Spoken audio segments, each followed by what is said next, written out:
లోకస్తుడు మనల్ని పిలిచి మా దేవుడు వాళ్ళంటే వీళ్ళే చెప్తున్నారు, మీ దేవుడు మీకు గొప్ప, మా దేవుడు మాకు గొప్ప, మీ దేవుడు కూడా గొప్ప అని వీళ్ళే చెప్తున్నారు.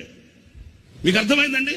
లోకానికి ఒకే దేవుడు, సృష్టికి ఒకే దేవుడు, ప్రపంచానికి ఒకే దేవుడు, సజీవుడైన దేవుడు తప్ప వేరొక దేవుడు లోకానికి ఇవ్వబడలేదు.